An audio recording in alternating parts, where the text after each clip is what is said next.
Your brain has the potential to be either your strongest ally or your worst opponent. Yet most people never stop to consider which role it is currently playing in their lives. Each morning, countless individuals find themselves already behind in a struggle they didn't sign up for. The instant they wake up, even before their feet hit the ground, their thoughts have already started feeding them worry, self-doubt, feelings of inadequacy, and things they wish they could undo. Pessimistic thinking doesn't announce itself loudly. It creeps in through the social media feeds you browse, the past events you keep replaying in your head, the issues you blow out of proportion, and the narratives you construct about your identity. Before you know it, you've locked yourself inside a mental prison of your own making. The ancient Stoic philosophers, however, showed us another path. They taught that your brain isn't a trap you were stuck in. Instead, it is an instrument that you can refine, train, and master. Right now, we're going to interrupt that destructive pattern together.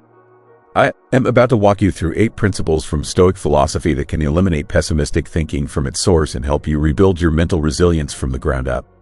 Stick with me through this. Your mental well-being is worth fighting for. Principle 1.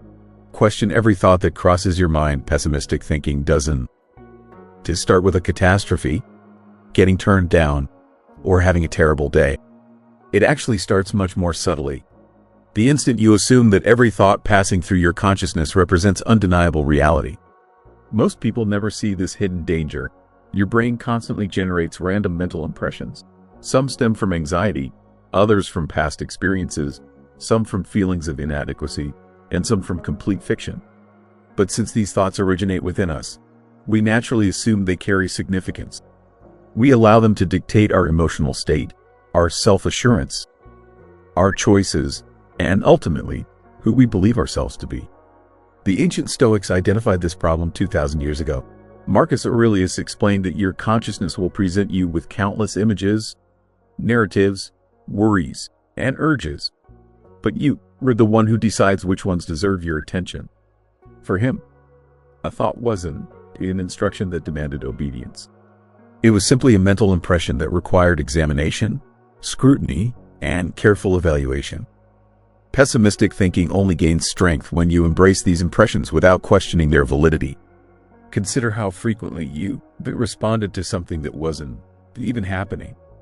Believing someone is annoyed with you, visualizing defeat before you even attempted something, anticipating the absolute worst outcome, reviewing a past conversation repeatedly until it transforms into something threatening in your mind.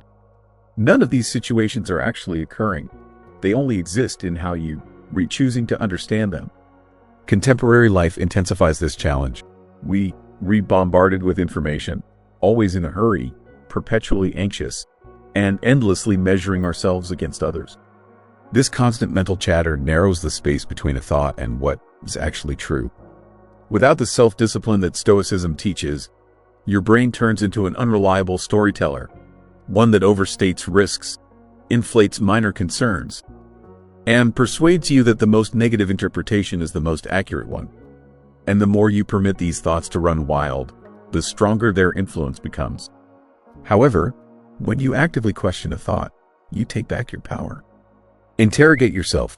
Is this based on concrete facts or just worry? Is this supported by evidence or am I just imagining it? Is this what is really happening or am I just projecting? This brief interruption breaks the automatic cycle of negativity. It allows your logical mind the opportunity to evaluate properly. The instant you distinguish between thoughts and reality, they release their hold on you. You start recognizing them for their true nature. They stories your mind creates, not established facts. They read possibilities, not commands you must follow. This is where Stoic philosophy transforms into a powerful tool. Once you develop the ability to watch your thoughts rather than follow them blindly, your internal experience stabilizes. You stop having knee-jerk reactions to things that aren't real. You stop carrying around fears that were never yours to begin with. You stop allowing your mind to convince you to abandon the life you were meant to be living. Your first move in eliminating pessimistic thinking is straightforward yet transformative. Refuse to accept everything your brain tells you as truth. Principle 2. Identify your feelings before they take control. Pessimistic thinking turns hazardous the second your feelings hijack your decision-making before your conscious mind has even fully engaged. Most people miss this completely. When you put a name to what you re-feeling, you lose the ability to manage your response to it. When something sets you off, maybe it's a cutting remark, a distant text message, a miscommunication, or an unexpected silence, your brain doesn't lead with rational analysis. Instead, it leads with an emotional wave: frustration, self-doubt, anxiety, embarrassment, letdown, envy, or bitterness. And because you don't take a moment to pinpoint exactly what you re-experiencing, you automatically assume that the emotion itself represents the truth. You jump to the conclusion that the most negative interpretation must be the accurate one. The Stoic thinkers recognized this psychological pitfall centuries before modern psychology even existed. Epictetus taught that emotions aren't to your adversaries. They re-indicators. But an indicator only serves you if you can actually interpret it. When you can recognize what you re-feeling, that emotion ends up writing your story for you. It taints how you perceive other people, events, and even your own value. Giving your emotion a name doesn't erase it. It makes it something you can see clearly. And once you can see something clearly, it becomes something you can work with. Think about how many times emotional confusion directly feeds pessimistic thoughts. Someone doesn't respond to your message and your brain immediately assumes you being rejected. A friend seems brief during a phone call and you decide they must be mad at you. A single error at your job spirals into harsh self-judgment within moments. Yet underneath every one of these knee-jerk responses ISN to reality, it is a feeling you haven't identified yet. Perhaps it is nervousness. Perhaps it is the dread of being criticized. Perhaps it is humiliation masking itself as irritation. When you lack this understanding, your brain automatically jumps to the bleakest possible explanation. Stoic philosophy teaches a straightforward yet impactful practice. Watch what is happening first. Draw conclusions afterward. The second you experience a surge, tightness in your chest, your heart racing, warmth spreading across your face, a flash of annoyance, stop everything. Dawn, to respond immediately. Dawn, to fire off a text. Dawn, to write that email. Dawn, to jump to your own defense. Give what you re-experiencing one truthful label. This is nervousness. This is letdown. This is irritation. This is feeling inadequate. The simple act of putting a name to the emotion creates separation between you and what you re-feeling. It establishes a small but crucial gap, just enough room for your rational mind to step back in. Contemporary psychology supports this approach. Research shows that labeling what you re-feeling actually decreases its power and allows the prefrontal cortex, the thinking, reasoning portion of your brain, an opportunity to take charge again. This is precisely the technique the Stoics used centuries before modern science confirmed its effectiveness.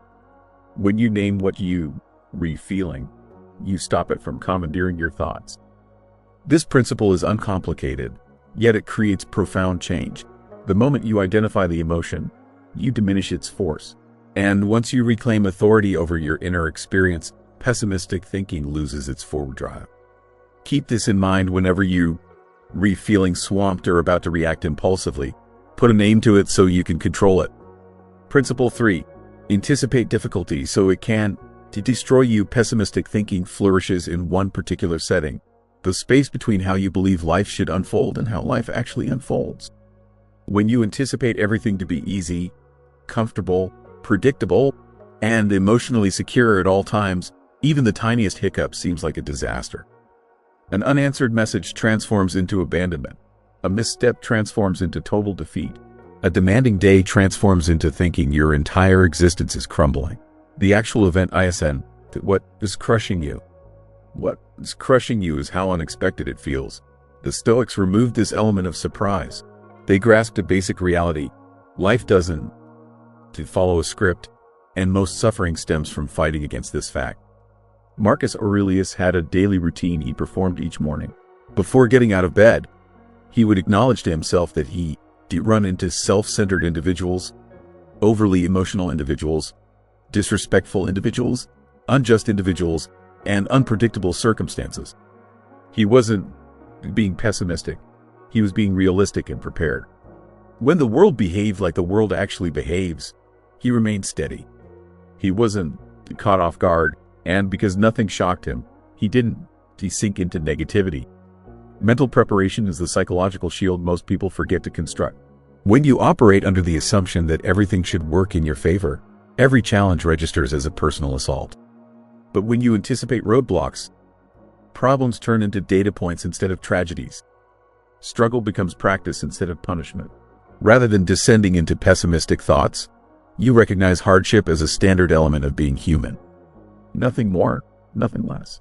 Reflect on the most recent time something didn't go according to plan. Perhaps someone bailed on plans at the last second. Perhaps your supervisor pointed out flaws in your work. Perhaps your significant other seemed emotionally unavailable. Perhaps your vehicle had a breakdown. The aggravation didn't stem solely from what happened. It stemmed from your conviction that it wasn't supposed to happen that way. That conviction, your expectation of how things should be, was the actual root of your pessimistic thinking. Stoic philosophy teaches a perspective-shifting mental exercise known as premeditatio malorum, mentally rehearsing potential misfortune. You spend 60 seconds picturing what could realistically go sideways today, not in an over-the-top or anxious manner, but in a composed, level-headed, stoic manner. Congestion, hold-up, errors, crossed wires, getting turned down, hassles. By considering these possibilities ahead of time, you cushion their emotional blow. When they occur, your brain doesn't freak out. It simply acknowledges them. You catch yourself thinking, okay, here we go. I figured something along these lines might happen. And right away, you handle it with composure rather than losing control. This exercise doesn't turn you into a pessimist. It builds your toughness. It reduces the impact of being blindsided. And being blindsided is what powers pessimistic thinking. When you ready for discomfort, you quit interpreting every annoyance as an attack on you personally. Your emotional landscape becomes more stable, your responses become more thoughtful, and your mental state becomes much tougher to shake. Hold on to this principle. Minds that are ready don't fall apart. Principle 4. Release what you cannot influence. Pessimistic thinking frequently starts at the exact point where your ability to control things stops. The human brain struggles the most when it attempts to dictate things that were never designed to respond to it. What others think of you, how situations turn out, when opportunities arrive, whether things seem fair, or how the world reacts to your hard work. The tighter you grip these outside factors, the more powerless you become. And powerlessness is the ideal environment for worry, aggravation, and questioning yourself. Stoic philosophy cuts a clear, decisive line through this confusion. According to Epictetus, everything that exists can be sorted into one of two groups: what falls within your control and what doesn't. Your thoughts, decisions, behaviors, energy you put in, who you are as a person, and how you evaluate things, these belong to you. Everything else, how people respond, what results you get, the weather, traffic jams, postponements, choices others make, the moods of other people, doesn't belong to you. Pessimistic thinking shows up when you mix up that dividing line, when you accept blame for things that aren't your responsibility and ignore the things that actually are. Consider how frequently this plays out. You stress about whether someone finds you likable. You fixate on whether something you replanning will succeed. You keep rewatching past conversations in your head, wishing you could change what was said. You be scared of being misinterpreted. You want people to support you, look up to you, confirm your worth, show gratitude. When these hopes dawn to materialize, your thoughts spiral downward. But the downward spiral isn't caused by what happened. It is caused by the false belief that you had the power to control it from the start. Letting go isn't the same as not caring. It is not indifference or shutting down emotionally. Stoic detachment means something specific. I am going to pour my maximum effort into what I actually have power over, and I'm going to let go of everything else without holding grudges. It is a mental practice, a type of emotional maintenance that keeps your inner world uncluttered. When you put this into action, all the commotion surrounding you stops affecting you. Outside turmoil remains outside. Here is an easy technique to try. Whenever your brain starts worrying, Pose one question to yourself. Is this something I can actually affect? If the response is no, quit carrying that burden. If the response is yes, take action on it. This one question brings clarity to your entire emotional existence. It converts fuzzy anxiety into definite responsibility. It eliminates pessimistic thinking at its foundation by removing burdens you were never supposed to carry in the first place. Letting go gives you liberation.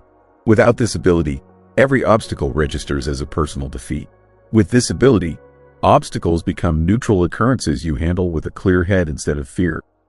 Without this ability, other people, this emotional states dictate your experience. With this ability, you remain steady no matter how others act. Without this ability, results determine your identity. With this ability, your sense of self comes from your dedication and character, not from praise. Take this principle with you wherever you are. Manage what you can manage. Let go of the rest. Principle 5. Reframe the narrative. Recreating pessimistic thinking is seldom about the actual occurrence. It is about the interpretation you assign to the occurrence. Two individuals can go through the identical situation, getting rejected, falling short, receiving criticism, experiencing loss, and come away with totally different understandings.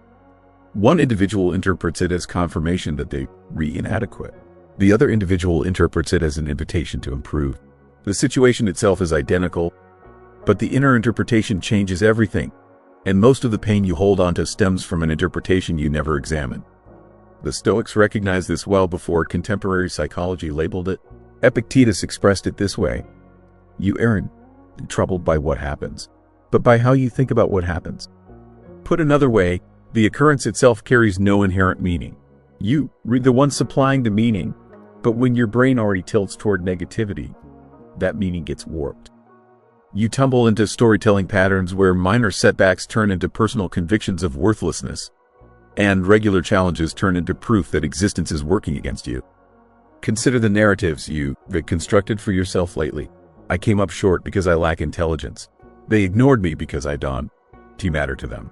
When things go sideways, it's definitely my doing. I consistently mess everything up. These storylines seem accurate because they've been on repeat for so long, but frequency doesn't equal truth. A thought doesn't transform into fact simply because it keeps coming back. Yet your brain clings to these narratives like they undeniable scripture. Reframing your inner narrative doesn't mean deceiving yourself. It means selecting interpretations that match up with what is real, what builds character, and what promotes development instead of operating from fear. When something difficult occurs, rather than falling back on your default script, stop and rewrite it. This occurred as an opportunity for me, not as something done against me.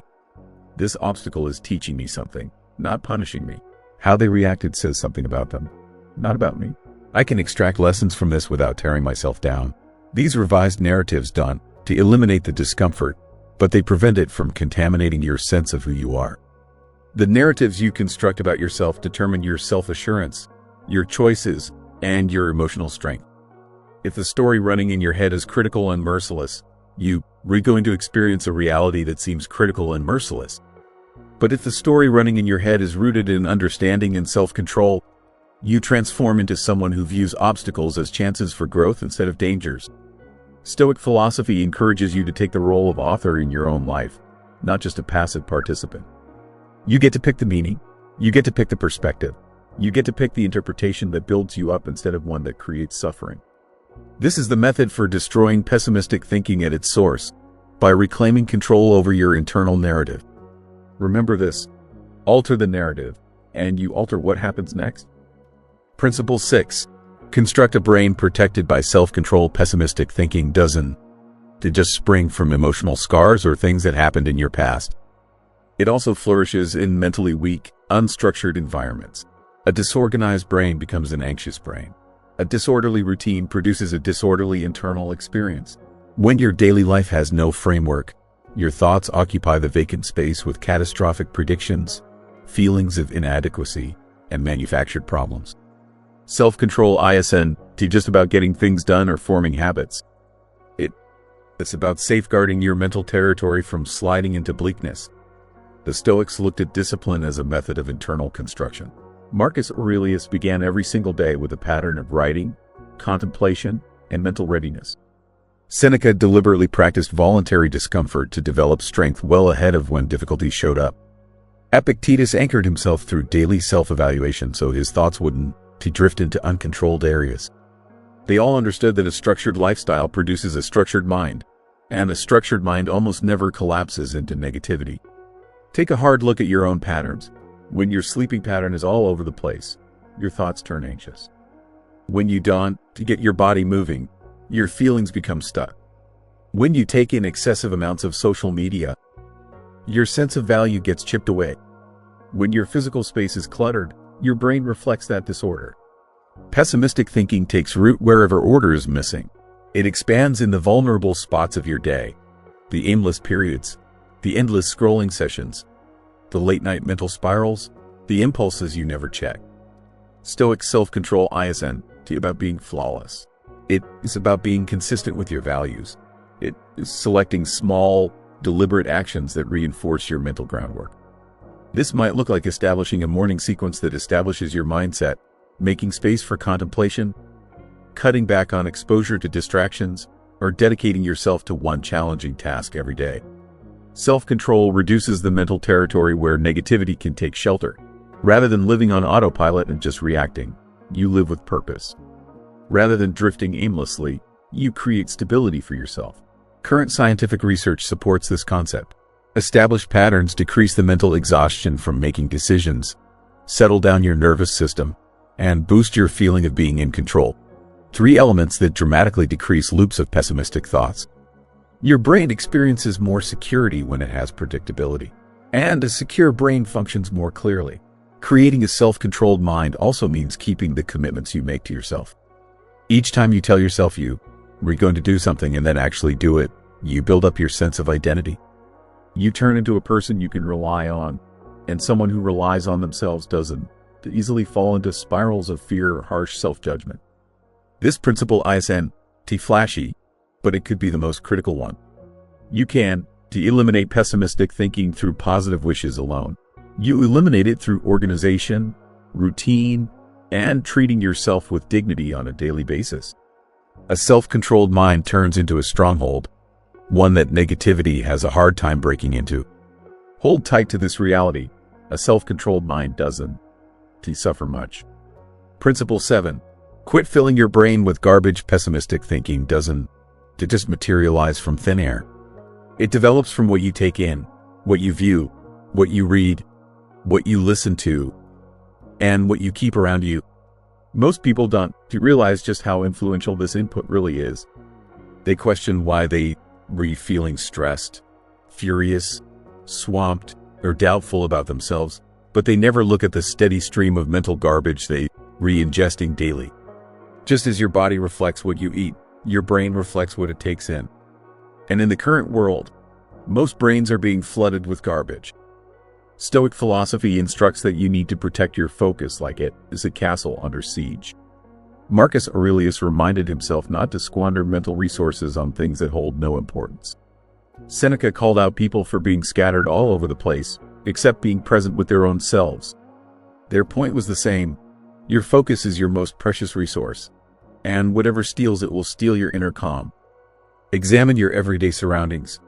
Non-stop notifications, chat threads, breaking news updates, advertisements, conflicts, rumors, competitive measuring, social media systems engineered to spark feelings of inadequacy, outrage cycles manufactured to provoke your reactions. All of this turns into the background music playing in your brain. And when that music is disorder, your thinking becomes disordered as well.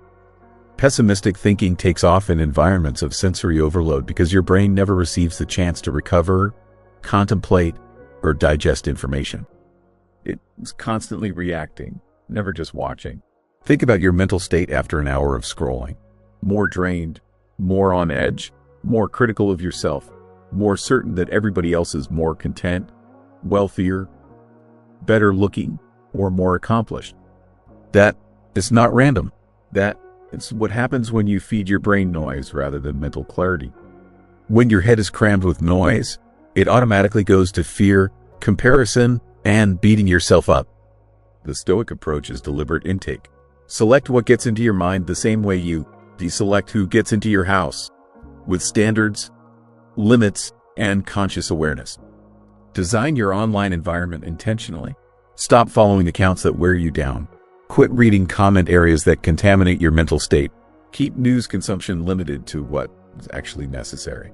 Swap mindless scrolling for purposeful education. Try a digital break, a full day or even just an hour away from screens. During that quiet period, your brain resets itself. Room comes back, context comes back, calm comes back. When you cut down on noise, you amplify clarity. You start listening to your own internal voice again, not the world's voice. You recognize what actually has significance.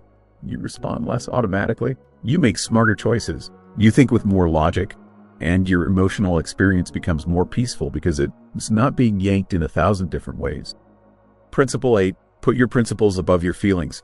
Character builds mental clarity. Pessimistic thinking frequently seizes control when your feelings are running the show and your core principles are shoved to the side. Most individuals operate based on emotional urges. Whatever they re-experiencing in that moment turns into their truth. When they re-feeling insecure, they conclude they were not good enough. When they re-feeling rejected, they conclude they were worthless. When they re-feeling anxious, they conclude something bad is about to happen. Feelings turn into tyrants and the brain becomes a prisoner. The Stoics grasped how risky this pattern is. They believe that someone controlled by their emotions is controlled by disorder. But Stoic philosophy provides another route. Allow your principles, not your emotions, to shape how you understand the world. Principles remain constant. Emotions are fleeting. Principles direct you toward the person you re-aiming to become.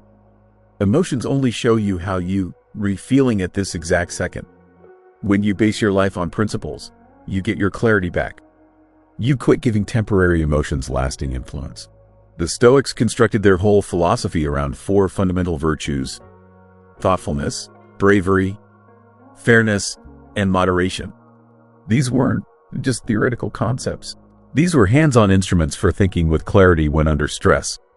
Thoughtfulness steered perspective, bravery steered action, fairness steered conduct, moderation steered emotional balance. Combined, these virtues produce clarity, and clarity eliminates pessimistic thinking. Give this straightforward exercise a shot. Select one virtue and commit to it for 24 hours. If you choose thoughtfulness, hold back before responding. If you choose bravery, tackle that hard thing you've been putting off. If you choose fairness, treat other people and yourself with equity. If you choose moderation, keep your impulses in check. Just one single day of operating through principles can severely reduce the hold negativity has on you, because your choices will stop coming from fear, self-doubt, or reckless impulse. This principle reminds you of something fundamental. You aren't defined by your emotions. You redefine by the principles you decide to live by. Take this truth with you. When principles are in charge, emotions fall in line. You've completed the 8 laws. Now it is time to act. Thanks for giving me your time and for dedicating yourself to your personal development. The fact that you here means you already getting stronger, thinking more clearly, and becoming tougher to knock down. I really appreciate that you stuck around until the finish, and I hope you take these principles with you as you move forward. I'll catch you in the next video. Your path forward is just beginning.